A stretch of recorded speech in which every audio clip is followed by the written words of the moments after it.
여러분, 신약 성경을 펼치면 제일 먼저 나오는 책이 사복음서입니다. 마태, 마가, 누가, 요한복음이죠. 그 사복음서 중에서 제일 먼저 나오는 오늘 보면 마태복음은 주로 유대인 독자들을 위해서 쓴 복음서입니다. 그래서 마태복음 1장 1절 말씀 화면으로 한번 보시면 아브라함과 다윗의 자손 예수 그리스도의 계보라 이렇게 시작합니다. 왜 마태복음이 이렇게 시작할까요?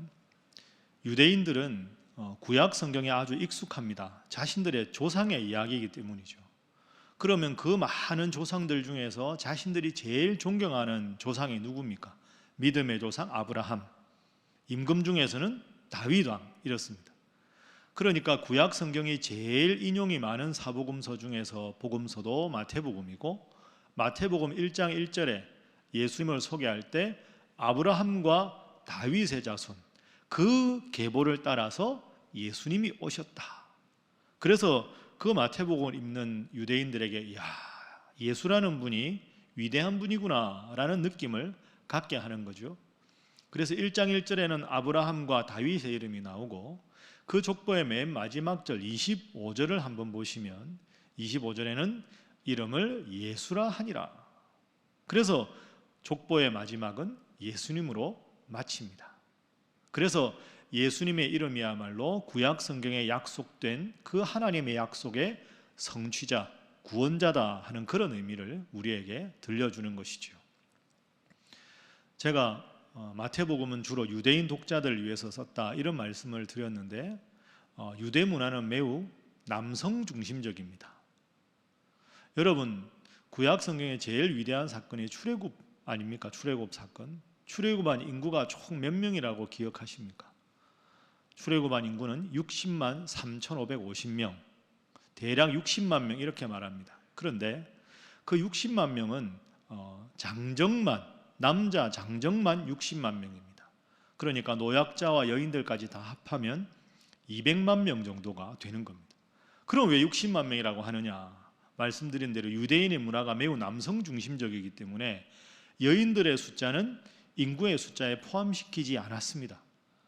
그러니까 총 인구가 200만 명이지만 출애굽한 인구가 60만 명이다 하는 것은 남자 장정만 숫자에 포함시킨 것이죠. 자, 구약 성경만 그러냐? 그렇지가 않습니다. 신약 시대에도 마찬가지입니다.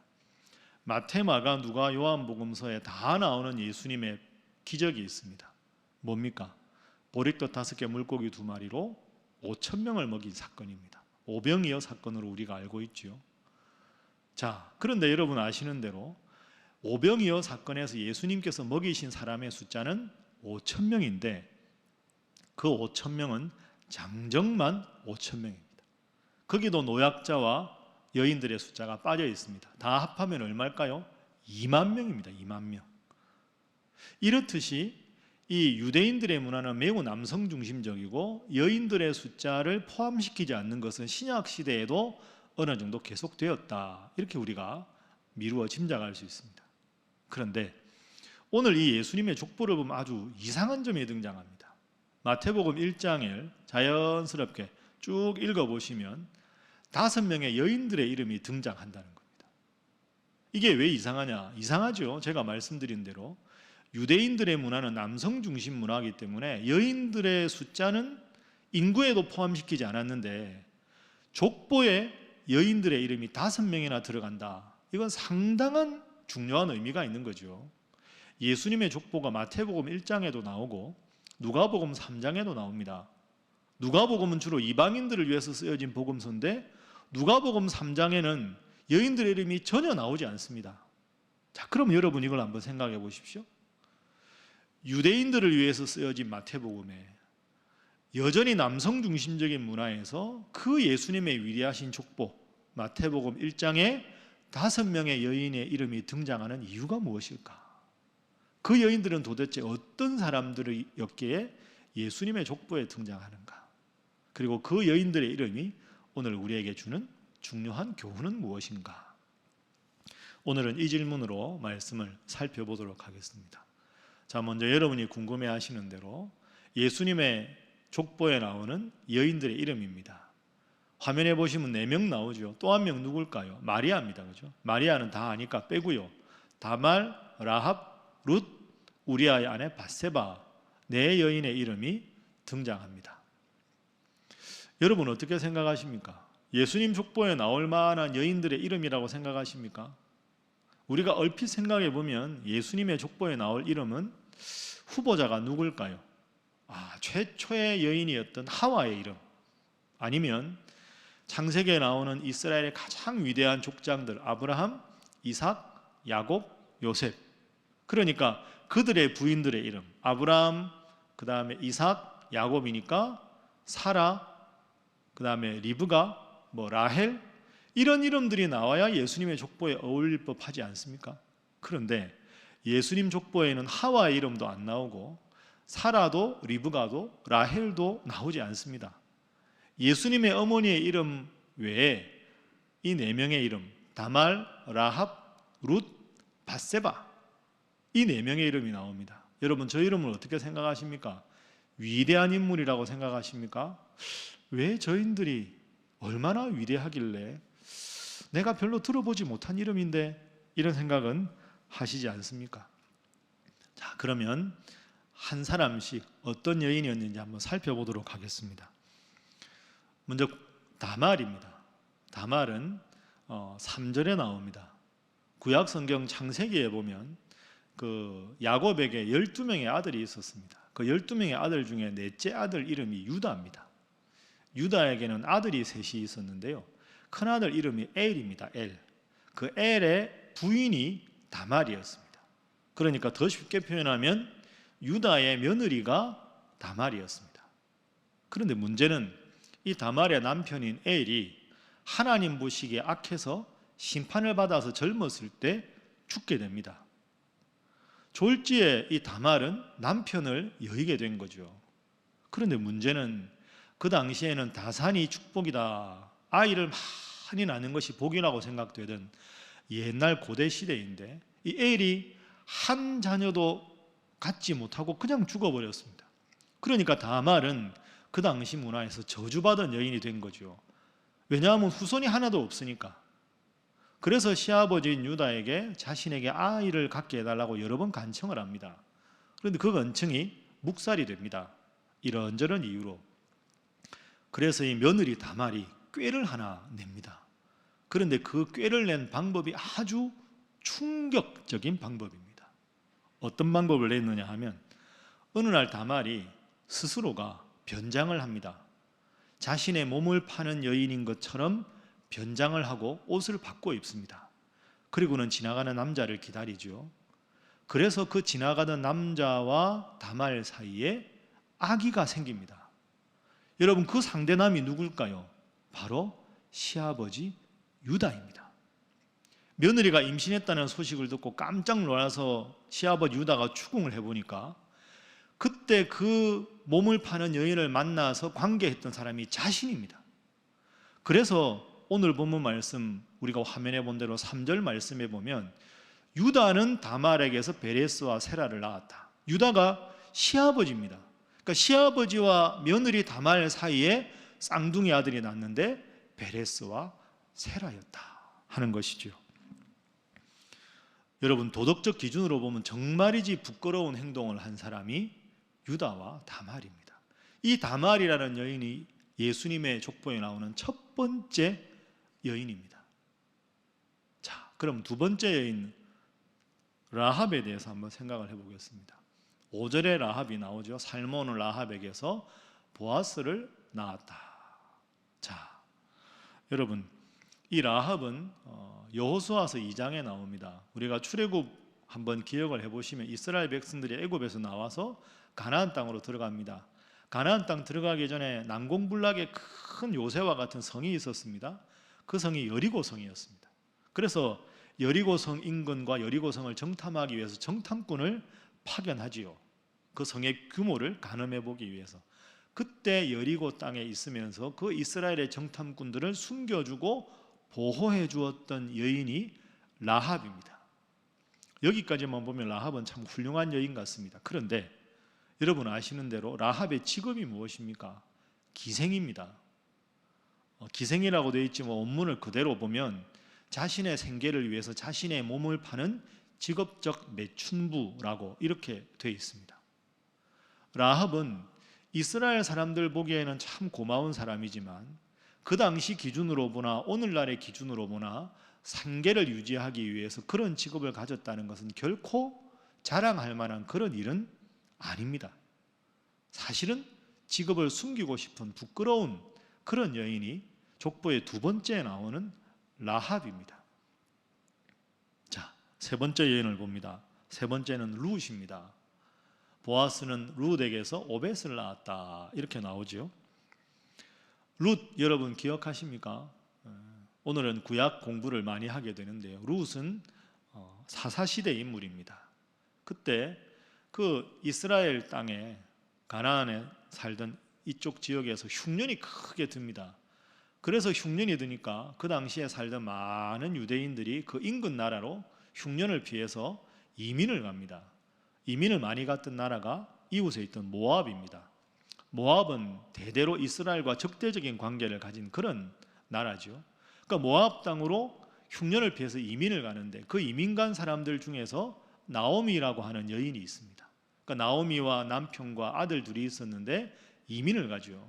그 이민을 가서 모압 땅에 살면서 이 나오미의 두 아들이 있는데 두 아들이 모압 여인들과 결혼을 합니다. 그럼 나오미 입장에서는 며느리가 둘이 생긴 거죠. 이방 모압 땅의 며느리. 그 며느리 둘 중에 하나가 룻입니다. 그래서 이제 시어머니하고 룻하고 이렇게 함께 살았는데 안타깝게도 모압 땅에서 이 시어머니 나오미도 남편을 잃게 되고 거기서 결혼한 룻도 남편을 잃게 됩니다. 그러니까 시어머니도 혼자가 되셨고 이 룻도 혼자가 되신 거죠. 참 기구한 운명이지요. 얼마나 슬픈 운명입니까? 그러니까 나오미 시어머니가 맥이 탁 풀린 겁니다. 이제 흉년도 잦아들고 했으니 나는 내 여생을 고향 땅에 보내겠다 하고는 베들레헴으로 갑니다. 그러면서 모압 땅의 며느리 둘에게는 너희들은 그냥 여기서 살아라 그랬는데 이 룻이라고 하는 며느리가 아이고 어머니 제가 어떻게 시어머니 혼자 고향 땅에 가게 하겠습니까? 제가 시어머니 모시고 가겠습니다 해서 그 홀로 된 시어머니를 모시고 홀로 된 이 며느리가 시어머니의 고향 땅 베들레헴으로 가서 함께 살게 됩니다. 거기서 이 룻이 남자를 한 분 만납니다. 그 남자의 이름이 보아스죠. 나오미의 먼 친척이기도 하고 믿음도 좋고 부자였던 사람 보아스를 만나서 아들을 낳게 됩니다. 그 룻과 보아스 사이에 태어난 아들이 오벳입니다. 오벳이 다윗 왕의 할아버지가 되지요. 자, 마지막 인물은 우리아의 아내 밧세바입니다. 6절에 보면 다윗은 우리아의 아내에게서 솔로몬을 낳았다 이렇게 되어 있습니다. 여러분 이게 좀 이상하지요. 왜 다말, 라합, 룻, 밧세바 이렇게 하면 되는데 밧세바라고 하지 않고 우리아의 아내라고 나왔을까요? 여기에는 이유가 있습니다. 밧세바가 누구냐? 우리아의 아내인데요. 우리아라는 사람은 원래 다윗 왕의 부하 장군이었습니다. 그 구약 성경 사무엘하 11장을 보시면 이웃에 있는 암몬 족속이 전쟁을 걸어옵니다. 그래서 다윗 왕의 모든 장병들이 총 출동해서 암몬 족속과 전투를 벌이게 됩니다. 당연히 다윗도 나가서 전투를 지휘해야 되는데 다윗이 왕궁에 홀로 남아서 낮잠을 실컷 자고 이제 저녁 무렵 돼서 산책을 합니다. 다윗 왕궁이 높은 지역에 있거든요. 지대가 높으니까 산책하다 보니까 저 아래 동네 집이 있는데 웬 아낙네가 그 샤워하는 걸 보게 됩니다. 그걸 보고는 다윗이 음욕을 품게 되죠. 신하를 불러서 저기서 샤워하는 저 여인을 데리고 오게 하라. 그 여인이 누굽니까? 밧세바였습니다. 그래서 밧세바를 데리고 와서 관계를 합니다. 그래서 밧세바가 다윗 왕의 아기를 갖게 됩니다. 그런데 다윗 왕 입장에서는 이제 우리아가 돌아오면 밧세바의 남편 우리아가 돌아오면 자기 아내가 임신을 했는데 임신을 시킨 상대방이 왕이다. 이러면 왕의 위신이 얼마나 떨어지겠습니까? 그래서 편지를 보냅니다. 전장으로. 그래서 우리아를 전투의 최전선에 세워서 쥐도 새도 모르게 죽게 하라. 그래서 우리아가 결국 그 전투에서 전사합니다. 전사하고 장례를 치른 후에 밧세바를 데려다가 다윗 왕이 자신의 아내로 삼게 됩니다. 그러니까 여러분, 사실 엄밀하게 말하면 이 우리아의 아내 밧세바는 자기를 범하고 자기 남편을 죽인 사람과 재혼을 한 겁니다. 사실은 다윗 왕은 간접적으로 살인죄를 저지르게 된 것이지요. 그래서 오늘 본문 말씀에 밧세바라고 하지 않고 우리아의 아내라고 말한 이유는 다윗 왕이 아주 큰 잘못을 저질렀다는 걸 넌지시 독자들에게 알리는 그런 효과가 있는 것이죠. 여러분, 지금까지 저하고 구약 성경을 쭉 한번 네 여인을 중심으로 살펴봤는데 가물가물하시지요. 자, 표로 한번 정리했으니까 표로 한번 살펴보도록 하겠습니다. 그렇죠? 첫 번째 나오는 다말은 시아버지 유다와 부적절한 관계를 가진 이방인이었고, 라합은 직업적인 매춘부였는데 이방인이었고, 룻은 사별하고 재혼했지만 원래는 적대국인 모압 사람이었다. 우리아의 아내 밧세바는 다윗 왕과 관계를 가져서 하나님의 심판을 받아서 결국 그때 가졌던 그 아이가 죽게 되는 하나님의 심판을 받았습니다. 자, 여러분 어떻습니까? 물론 이 네 명의 여인들의 삶을 일반적으로 우리가 잘못되었다 하고 말하기에는 어려운 점도 있습니다. 그러나 분명한 것은 이 네 명의 여인이 정말 훌륭하다, 도덕적으로 탁월하다, 예수님 족보에 실릴 정도로 훌륭한 믿음의 여인이었다라고 말하기는 어렵다는 것이죠. 그러면 왜 하나님께서는 이 위대하신 예수님의 족보에 이 여인들의 이름이 들어가게 하셨을까? 오늘 말씀을 읽는 우리들에게 어떤 교훈을 주시기 위해서 이 네 명의 여인과 그리고 마리아라고 하는 5명의 여인의 이름을 예수님의 족보 첫 번째 복음서, 그것도 첫 장에 이 여인들의 이름을 기록하셨을까? 자, 그 이유가 있습니다. 네 여인을 통해 주시는 하나님의 교훈을 지금부터 살펴보겠습니다. 여러분, 지금까지 설교 들으면서 어떤 생각하셨습니까? 참, 저 여인들 참 안타깝네. 어떻게 저럴까? 아유, 부끄럽다. 혹시 이런 생각하셨습니까? 그런데 여러분, 좀 더 넓게 생각해 보십시오. 마태복음 1장에 나오는 그 수많은 이 네 명의 여인을 제외한 많은 사람들도 사실 하나하나 살펴보면 모두가 죄인입니다. 죄인 아닌 사람이 한 사람도 없습니다. 아브라함, 우리는 믿음의 조상이다 이렇게 생각하지만 여러분, 아브라함 아시지요? 아브라함의 아내 사라가 아주 아름다웠습니다. 그래서 그 사라를 누군가가 취하고 자신을 내버릴까 두려워해서 큰 거짓말을 2번이나 한 사람이 아브라함입니다. 그리고 하나님께서 약속의 아들을 주겠다 약속하셨는데 그 25년을 다 채우지 못하고 전전긍긍하다가 중간에 하갈을 통해서 이스마엘이라는 아들을 낳습니다. 그러니까 아브라함도 하나님 앞에 참 연약한 그런 죄인에 불과했습니다. 다윗 왕은 어떻습니까? 우리가 앞서 우리아의 아내 밧세바의 기록에서 본 대로 하나님 앞에 훌륭한 믿음을 가졌지만 자신이 사랑하던 여인을 품기 위해서 자신을 위해 목숨 걸고 전장에 나가 있던 우리아를 죽게 만든 간접 살인자였습니다. 그렇게 마태복음 1장에 나오는 성경의 유인들을 한 사람 한 사람 생각해보면 모두가 다 죄인입니다. 이 네 여인에게만 우리가 죄인이라고 손가락질할 수 없고 정죄할 수 없습니다. 그래서 여러분, 오늘 이 마태복음 족보에서 오늘 우리에게 주는 가장 중요한 첫 번째 교훈은 바로 이것입니다. 우리 모든 인간은 예외 없이 다 죄인이다 하는 겁니다. 믿음의 조상 아브라함도, 그 훌륭했던 왕 다윗도, 그리고 이 네 명의 여인들도 다 죄인입니다. 여러분, 이들만 그렇습니까? 오늘 우리가 말씀을 읽는 우리도 다 죄인입니다. 여러분, 지금 방송으로 영상으로 설교를 들으시는데 여러분 어떻습니까? 아유, 저는 죄인이 아닙니다 이렇게 말씀하실 분 있으십니까? 그렇게 말씀하실 수 없습니다. 그리고 그렇게 말씀하셔도 안 되는 것이지요. 우리는 다 죄인입니다. 여러분 솔직하게 제가 지금 여러분들 앞에 설교하고 있지만 저도 얼마나 죄인인지 모릅니다. 제가 매일 여러분들과 새벽기도 못해도 매일 새벽에 그 시간에 나와서 기도하는데요, 늘 그 고백합니다. 매일 매시 매분 매초에 하나님, 제가 연약합니다. 하나님, 저는 죄인입니다. 저를 도와주십시오. 은혜가 없으면 살 수가 없는 존재입니다. 늘 고백합니다. 그리고 늘 저같이 부족한 죄인을 그래도 하나님께서 목사로 부르시고 훌륭한 여러분들 만나게 하시고 이렇게 강단에서 설교를 할 수 있다는 것이 얼마나 큰 은혜인가. 그저 하나님 앞에 감사할 수밖에 없는 일입니다. 그것이 부끄럽지만 솔직한 저의 고백입니다. 그런데 여러분, 여기에 더 중요한 두 번째 교훈이 있습니다.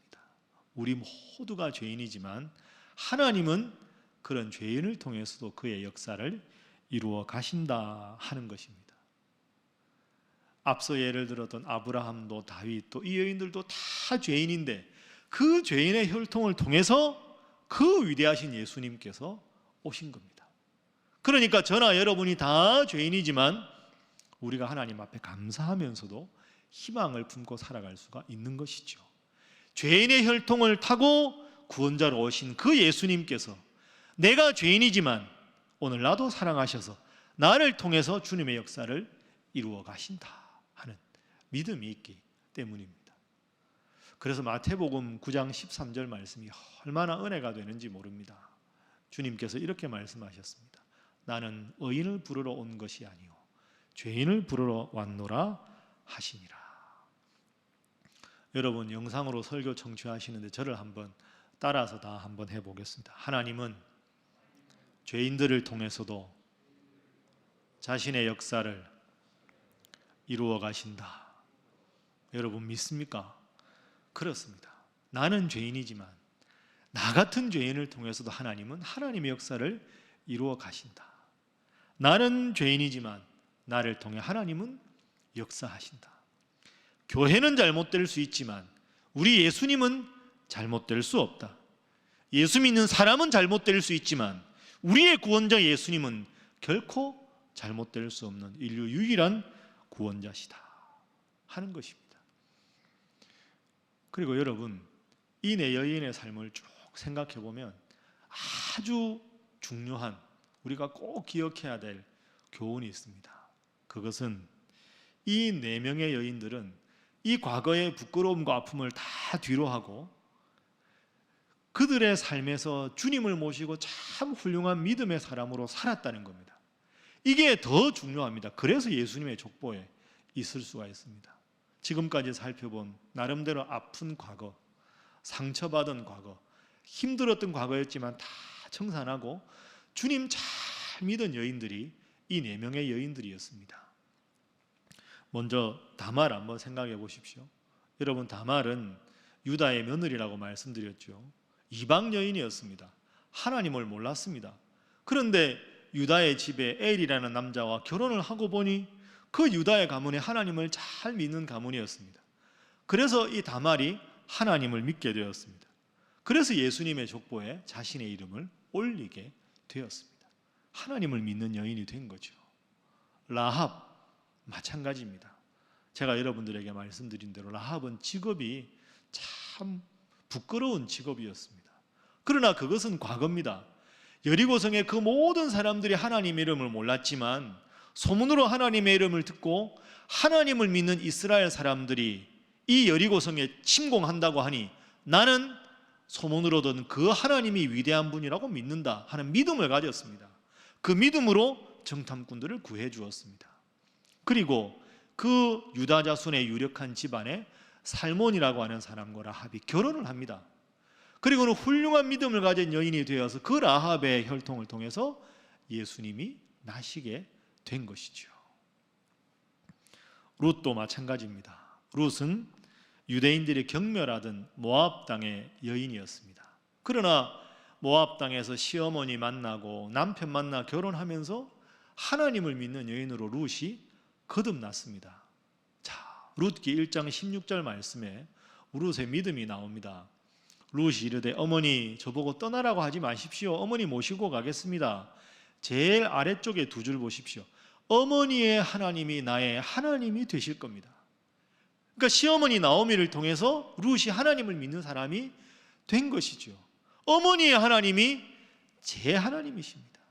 하나님 잘 믿는 사람으로 살겠습니다.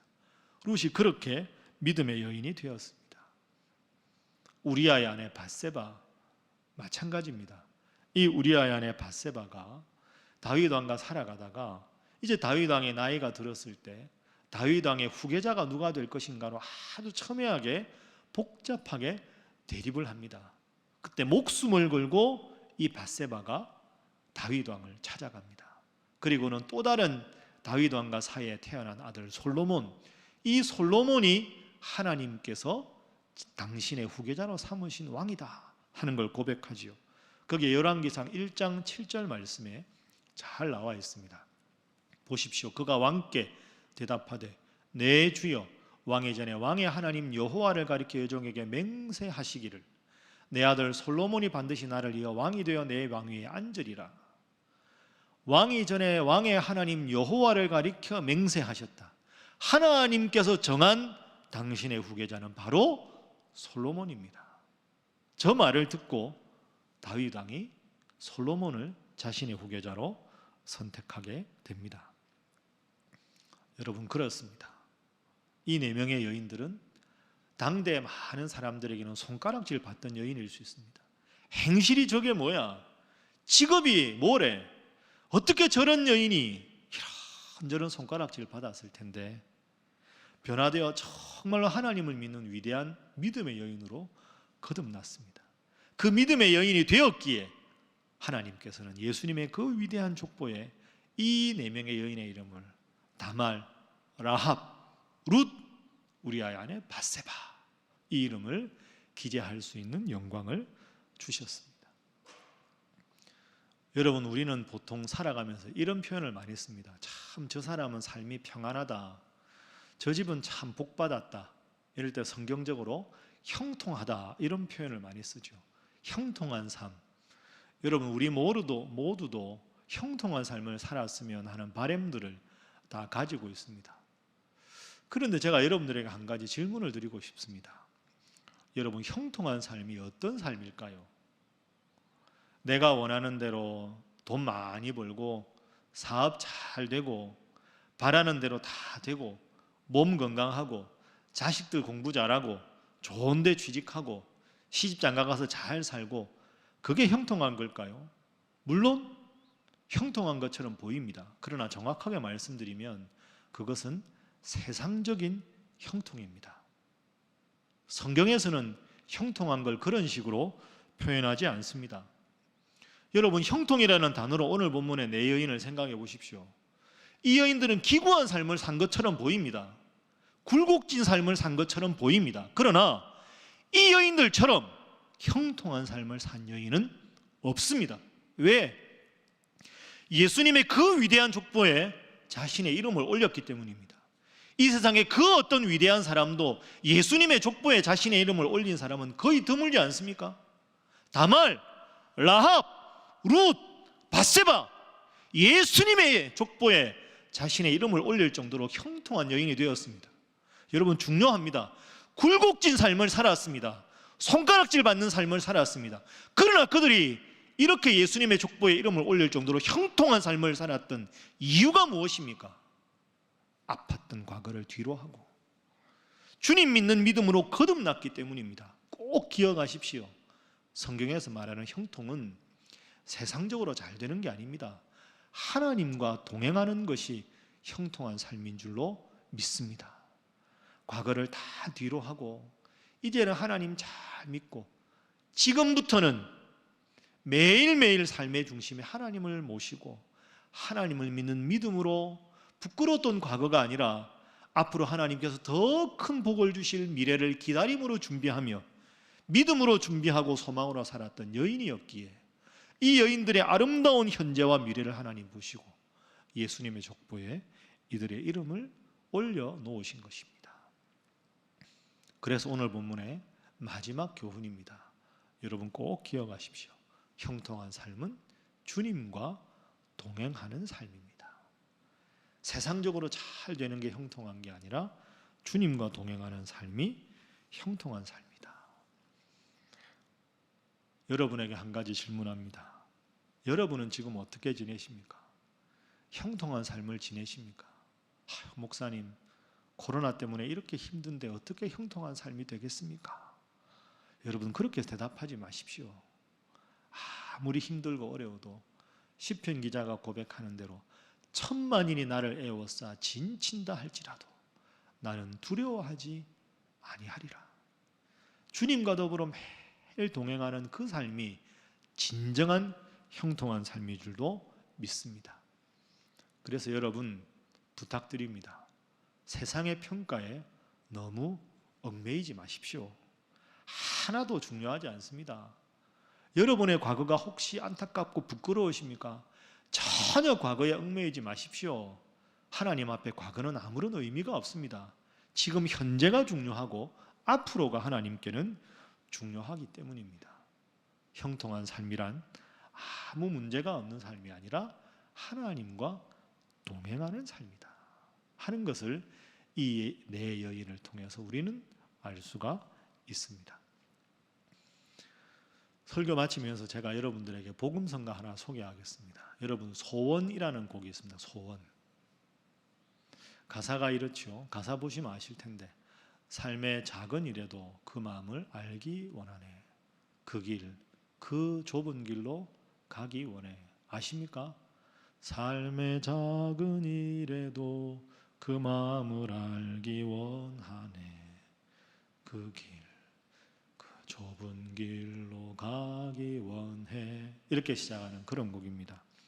그 다음 가사 보십시오. 나의 작음을 알고 그분의 크심을 알며 소망 그 깊은 길로 가기 원하네. 저 높이 솟은 산이 되기보다 여기 오름직한 동산이 되길. 내 가는 길만 비추기보다는 누군가의 길을 비춰준다면 내가 노래하듯이 또 내가 얘기하듯이 살길. 난 그렇게 죽길 원하네. 삶의 하늘이라도 그분을 닮기 원하네. 사랑 그 높은 길로 가기 원하네. 저는 이 곡에서 이 가사가 참 좋습니다. 삶의 한 절이라도 그분을 닮기 원하네. 저 높이 솟은 산이 되기보다는 저 오름직한 동산이 되기를. 내 가는 길만 비추기보다는 누군가의 길을 비춰줄 수 있다면. 여러분, 그렇습니다. 이 네 명의 여인은 참 부끄러운 삶을 살았던 것으로 보입니다. 그러나 그 아팠던 과거를 다 뒤로 하고 하루하루 저 높이 솟은 산은 되지 못하지만 오른직한 동산이 되고 삶의 한 절이라도 주님과 동행하는 그런 삶을 살기를 원했습니다. 그렇게 하루하루 살아갔을 때 그들의 이름이 그 영광스러운 예수님의 족보에 올라가는 위대한 형통한 복된 삶을 사는 여인이 되었습니다. 여러분, 혹시 여러분의 과거가 부끄러우십니까? 이미 하나님은 다 잊으셨습니다. 여러분의 현재가, 여러분의 미래가 불안하십니까? 능하신 하나님 앞에 다 맡기십시오. 대림절 세 번째 주일입니다. 이 대림절 기간 동안 정말 부족한 여인들을 사랑하셨던 주님, 이 네 명의 여인들보다 더 부족한 죄인인 우리들 각자를 품으시고 믿음을 갖고 소망을 품고 믿음 생활 잘하게 하시는 주님, 그 주님 늘 잘 믿고 어렵고 힘든 시대지만 주님 주시는 평안함으로, 주님 주시는 형통함으로 승리하는 삶을 살아가시는 사랑하는 여러분 모두가 되시기를 주님 이름으로 축복합니다. 기도하겠습니다. 하나님, 감사합니다. 오늘도 이 여인들을 통해서 과거를 잊으시는 하나님의 사랑과 앞으로 우리가 주님 앞에 살아가면 하나님 더 큰 기쁨과 영광을 주심을 깨달았습니다. 이 대림절 기간 과거를 들추어서 스스로에게 또 서로에게 상처 주는 일이 없게 하시고 이제는 소망을 품고 현재 믿음 생활에 집중하며 주님 주실 복을 사모하며 행복한 미래를 기다리는 믿음의 기다림을 갖는 신앙인들 되게 하여 주옵소서. 예수님의 이름으로 기도하옵나이다. 아멘.